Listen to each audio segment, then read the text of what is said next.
Buenas noches, estimado docente. El día de hoy mi grupo y yo hablaremos sobre el personaje histórico César Vallejo. Mi nombre es Betsy Mamani Maita y les hablaré sobre su biografía. César Vallejo nació en la ciudad andina del norte llamada Santiago de Chuco en el año de 1892. Fue el menor de 11 hermanos y el más destacado de su colegio. Sus estudios superiores fueron obstaculizados por la escasez económica, pero a pesar de ello se gradúa como bachiller en Filosofía y Letras. Docente de alegría, quien indica que mostraba un semblante triste, aunque en clase era animoso. En 1917 tuvo un romance breve pero intenso con una jovencita y tras un engaño intentó suicidarse. Posterior a esto, tuvo una capacidad de integración y fue viajando en ciudades como Trujillo y Lima, terminando en París por el duro golpe que significó sufrir la cárcel por injustos motivos durante casi un año y por el temor a que su caso se reabriera y pudieran volverlo a encerrar en una cárcel peruana, esto lo martirizó hasta hallándose en Europa. Interactuó con grandes personajes de la literatura y su poesía se tornó de nostalgia hogareña y melancolía por el fallecimiento de su madre. Durante su estadía en París tuvo carencias económicas por el cual el poeta ayunaba de panes y vinos. César Vallejo llevó una vida llena de sufrimientos, depresión y privaciones. Fue un poeta, narrador y periodista, considerado entre los más grandes innovadores de la poesía del siglo XX. Gracias, le doy pase a mi siguiente compañero. Continuando con la exposición, en el diagnóstico multiaxial, en el DSM-4 tenemos los 5 ejes, en el cual en el primero, que es el de trastornos clínicos, hallamos el trastorno distímico. En el eje 2, correspondiente a los trastornos de la personalidad, no hallamos ninguno, no presenta. En el eje 3, en enfermedades médicas, tampoco presenta ninguna que se relacione con el diagnóstico previo. En el eje 4, en problemas psicosociales y ambientales, hallamos problemas relativos al grupo primario de apoyo, problemas laborales, problemas de vivienda, problemas económicos y también problemas relativos a la interacción con el sistema legal o crimen. Correspondiente al eje 5, en la escala de evaluación de la actividad global, como grupo le pusimos un puntaje de 75, ya que si bien existen síntomas leves, estos no afectan su funcionabilidad ni tampoco afecta su interacción social de manera significativa.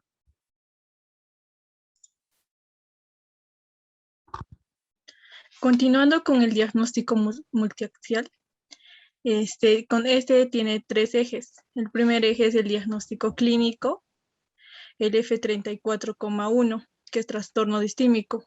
Como eje 2, tenemos discapacidades en el área de funcionamiento, el cual no presenta. Y por último, el eje 3, factores ambientales y del estilo de vida, encontramos 4, que es la Z59,6, que son los problemas relacionados con los bajos ingresos, la Z59,7, que son los problemas relacionados con seguridad social y sostenimiento insuficientes para el bienestar. El tercero es la Z60,5, que son los problemas relacionados con la discriminación y persecución percibidas. Y por último, la Z65,2, que son los problemas relacionados con la liberación de la prisión. Diagnóstico nosográfico. F34,1, trastorno distímico. Según el DSM-4, los criterios diagnósticos serían el estado crónico depresivo la mayor parte del día. También se presenta al menos en un periodo de 2 años. Ella también tiene que tener pensamientos recurrentes de muerte. Así también está la ideación suicida recurrente sin un plan específico o una tentativa de suicidio, es decir, un plan específico para suicidarse. También tenemos la preocupación mórbida, asimismo está la baja autoestima y para concluir también está el sentimiento de desesperanza.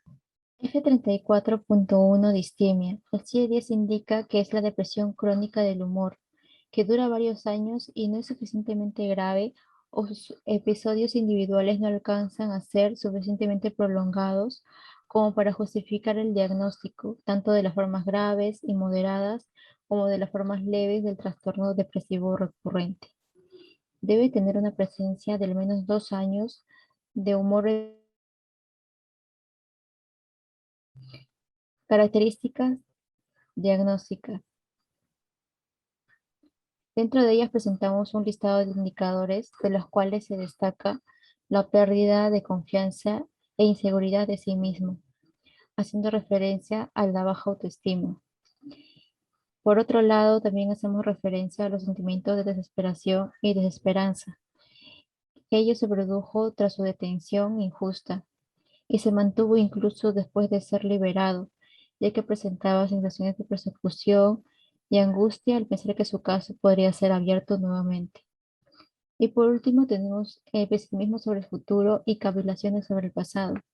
Todo ello producto de la incertidumbre de su vida laboral y económica, ya que se dedicaba solo a sobrevivir en París debido a que estaba imposibilitado de regresar al Perú por la persecución política del que era víctima. Análisis de las causas del problema. Dentro del nivel biológico, no presentó ninguna enfermedad que predisponga de alguna manera el desarrollo del trastorno.